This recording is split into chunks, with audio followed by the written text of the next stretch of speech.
I couldn't help but exclaim when I came home exhausted from work. What the hell is this?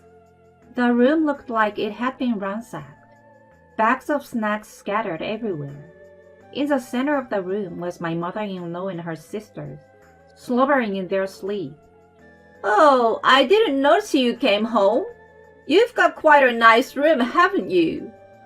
My mother-in-law wakes up. Don't be silly. What do you think you're doing? When I shouted out in distress, my mother-in-law clapped her hands and grinned at me. We are going to live here from today. And Mary, you will work for us. Then we'll let you stay here. She said something so outrageous with a breath that reeked of alcohol. Susan and Anna, my mother-in-law's sisters, are also grinning with wine glasses in their hands. It's a little crumpled, but we'll just have to put up with it. I mean, it's a house with a maid. That's right. Oh, Mary, make me something to eat. The three of them laughed so loudly that the neighbors might complain and chucked the wine. As I was dumbfounded, I'm home, I heard a cheerful voice calling. I suppressed my anger and head for the front door, where I found Derek taking off his shoes, also reeking of alcohol as expected. He did tell me beforehand that he was going to have a drink at the company reception, but the current situation was just making his return more annoying than ever. Derek, your mothers are making a terrible joke about them living here from today. Please do something about it. Oh, come to think of it, I did get a message saying something like that. It said there was going to be a drinking party today, so are they still drinking? I couldn't help but let out a what in a low voice. Are you serious? What are you going to do about the money? They said they are going to put in some money as living expenses. So Mary, you can take care of the housework. I'm actually a little hungry, so can you make me a quick midnight snack? Derek made his way into his room to change his clothes.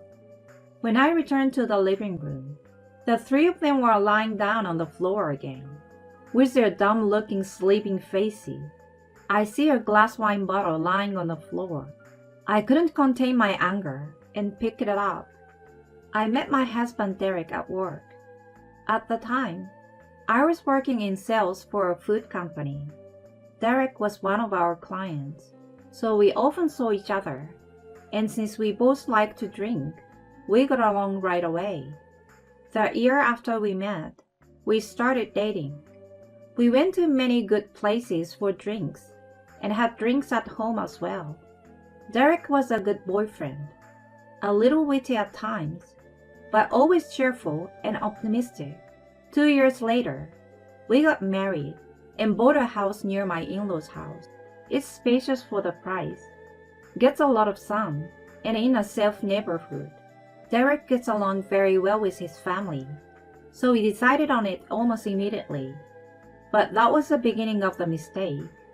I'm so hungry. Mary, hurry with the dinner. Are you going to have dinner here today too? What's with that tongue? You don't have to be so sarcastic. Come on, get it ready. Soon after we moved into our new house, my mother-in-law began to visit us almost every day. I had changed my job when I got married, so I certainly had more time on my hands. However, I was planning to use my free time to study for a certification. My mother-in-law came over to my house as if she was trying to get in the way, but I had no choice but to deal with her because I knew I could not disrespect my husband's mother. In retrospect, no matter how bad the atmosphere became, I should have firmly rejected her. Eventually, Susan and Anna, my mother-in-law's sisters, started coming to the house. Oh no, we don't have any more snacks. Make sure you buy some. I'm opening the new bag of tea. Susan and Anna are both divorced. If this is how they treated their husbands, it's no wonder they got divorced. But no matter how ill-mannered they were, To Derek, they are his close relatives. With this in mind, I continued to endure being treated like a maid. When the stress was getting to the point where I couldn't even manage my daily life, my mother-in-law and her sisters went away for a few days for a trip. I thought it was now or never, so I talked to Derek, but he didn't take me seriously at all. My father just passed away, and they probably miss him. Don't get so uptight. But our food bill is going up. If we keep going like this, we are going to have to cut into our savings. What? That's just because you're not very good with money. I'm getting paid more now, and I'm putting in money for living expenses. So shouldn't that be enough? When you say you are getting paid, it's just a few tens of dollars. But I was too exhausted to argue with him. 3 years had passed since then. I wondered how long I would have to continue living in this kind of hell. I thought so, but I was not yet at the bottom of hell. One day, my personal belongings started disappearing. Accessories, cosmetics, and other small things would disappear one after the next. Thinking that my mother-in-law and her sisters were the only ones who could do this, I started using a locked drawer. I began to keep everything I didn't want to be taken in there. But, no way! Why is the lock broken? The things I put inside are gone too. It was unforgivable that they would do such a thing, so I questioned my mother-in-law and her sisters. But of course, all three of them refused to tell me. Oh no, a thief must have broken in. That's scary. It's not safe to leave the house unattended. Why don't you come over more often, Anna? Yeah, that's a good idea. The three of them sat as they watched TV and devoured snacks. The snacks and tea out on the table were all prepared by me. I bit my lip and clenched my fist in anger.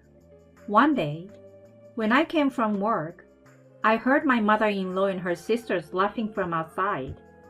I couldn't help but exclaim when I came home exhausted from work. "What the hell is this?" I walked in, suspicious, only to be greeted by an unbelievable sight. There were cardboard boxes piled up in the living room, and it looked like they belonged to the three of them when I checked the content. In the middle of the cluttered room, the three of them were having a drink. Perhaps noticing my presence, my mother-in-law approached me in a good mood. We're going to live here from today. And Mary, you will work for us. Then we'll let you stay here. She said something so outrageous with a breath that reeked of alcohol. Susan and Anna, my mother-in-law's sisters, are also grinning, with wine glasses in their hands. It's a little cramped, but we will just have to put up with it. I mean, it's a house with a maid. That's right. Oh, Mary, make me something to eat. The three of them laughed so loudly that the neighbors might complain, and chugged the wine. As I was dumbfounded, I'm home! I heard a cheerful voice calling. I suppressed my anger and headed for the front door, where I found Derek taking off his shoes, also reeking of alcohol as expected. He did tell me beforehand that he was going to have a drink at the company reception, but the current situation was just making his return more annoying than ever. "Derek, your mothers are making a terrible joke about them living here from today." Oh, come to think of it, I did get a message saying something like that. It said there was going to be a drinking party today. So, are they still drinking? I couldn't help but let out a "what" in a low voice. "Are you serious? What are you going to do about the money?" They said they were going to put in some money as living expenses. So Mary, you can take care of the housework. I'm actually a little hungry. So can you make me a quick midnight snack?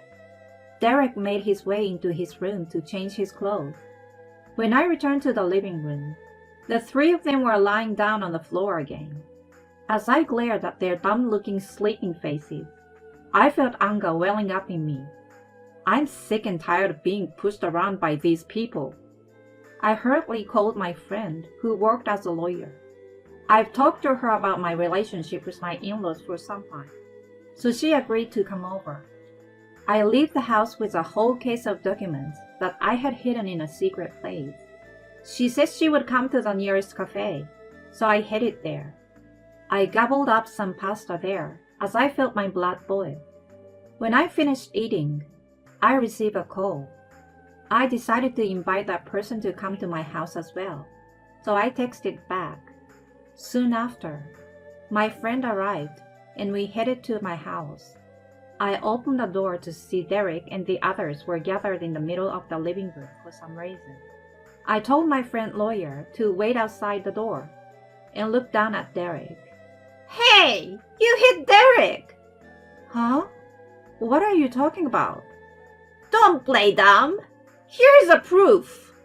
My mother-in-law pushed Derek's back. Derek's nose was stuffed with tissues, and a bump had formed on his forehead. Derek looked at me with a look of pain on his face. My mother-in-law points at me, spitting as she shouts, You did this, didn't you? Pay up the alimony.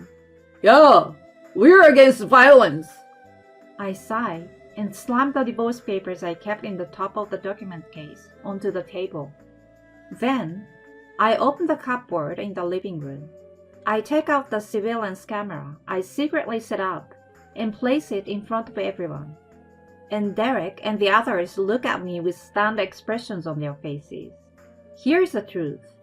Let's all take a look.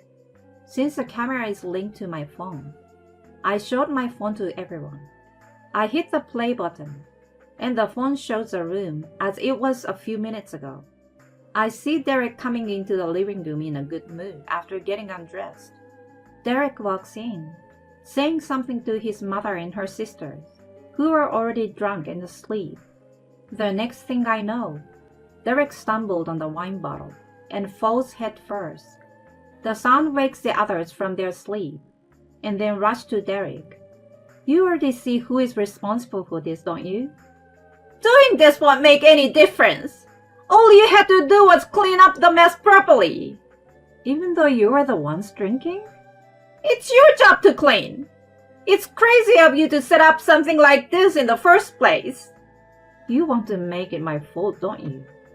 I didn't expect anything from these people, but I didn't think they would be this bad. I switched over to the footage the camera took a few days ago and showed my phone to them again. It's the footage of my drawer lock being broken. There they were, my mother-in-law and sisters, breaking the lock and stealing my things. The three of them must have felt cornered as their faces began to turn pale.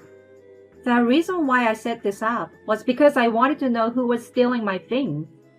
I guess thieves can be closer than you think, eh? Well, that's... Wait a minute. Sure, maybe it was wrong of them to steal, but you knew I was hurt because you saw through the camera, didn't you? Then you're the perpetrator too, for being a bystander. Derek's absurd argument made me burst out laughing. I wanted to ask myself why I had married such a man. I let my friend lawyer into the room and put the divorce papers on the table in front of Derek. I saw it just now and came back in a hurry because I was so surprised. I wouldn't have wished for you to get hurt, even though we would be getting a divorce. Unlike your family, my heart is not rotten. And I told him that the house is in my name. The house was purchased by my parents, and I had the documents to prove it. When I told them to pay for the room cleaning and for the stolen items, Susan and Anna started to fight back. Hey, that's not what I heard. Yeah, I moved out of my apartment because you told me that I could live comfortably here. Are you telling me it's my fault? It was Susan who brought the wine in the first place. While the three of them were arguing, Derek approached me. He apologizes to me with tears streaming down his face. I was about to say it was too late to apologize when the doorbell rang. I shouted, Come in, toward the front door, and a woman appeared. Aunt Emma! Oh, Derek, you gained so much weight. And why do you look so miserable? Emma takes off her sunglasses and smiles beautifully. I could feel the atmosphere of the place change. My mother-in-law and my sisters look uncomfortable, huddled around each other.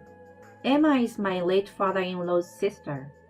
She runs a company and has a huge amount of money. When my father-in-law's company went bankrupt, she helped him pay off his debts and took care of his new company until it recovered. For this reason, my mother-in-law was completely indebted to Emma. Susan and Anna went to the same school as Emma, and they were also afraid of her. They were so stubborn that they didn't show up at the family gatherings, no matter how big of the feast it was. Derek, too, has been afraid of Emma ever since he was spanked as a child. Of course, it was not for no reason, but because of Derek's mischief. As for me, I met Emma through work. I liked Emma because she was very caring and straightforward, even though she was strict at times.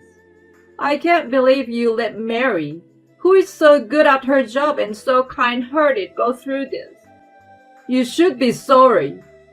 But that's... No excuses. All of you, sit on the floor.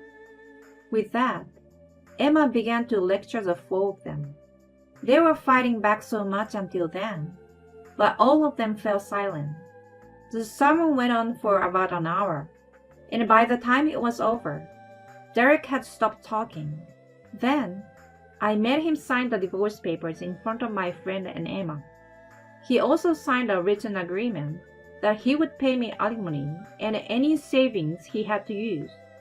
And so, the years of hell finally came to an end. Well then, cheers! I gulped down the chilled beer. Is this what you call the taste of victory?